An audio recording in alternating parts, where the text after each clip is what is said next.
வணக்கம். இன்று பதிவு தளபதி விஜய் ஐயாவோட ஜாதகத்தை ஆராய்ச்சி பண்ணலாங்க.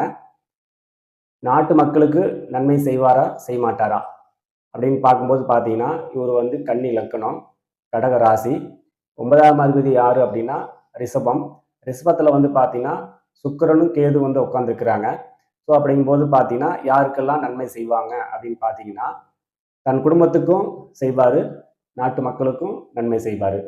அதே மாதிரி 12ஆம் அதிபதி யாரு அப்படின்னா சிம்மம், சூரியன். அவர் பார்த்தீங்கன்னா 10ல் உட்காந்துருக்காங்க. தொழில் பண்ற அரசுகளை தான் இருக்குது. அதே மாதிரி லாபத்தில் பார்த்தீங்கன்னா சந்திரன் 11 லாபத்தில் உட்காந்துருக்காரு. இது பார்த்தீங்கன்னா பொருளாதாரமாக நல்லாவே சேரும். ஸோ அப்படிங்கும்போது தொழில் பண்ற அரசியல் தான்.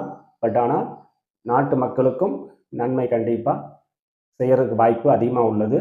எல்லாமே நல்லதே நடக்கும். வாழ்க வளமுடன். நன்றி.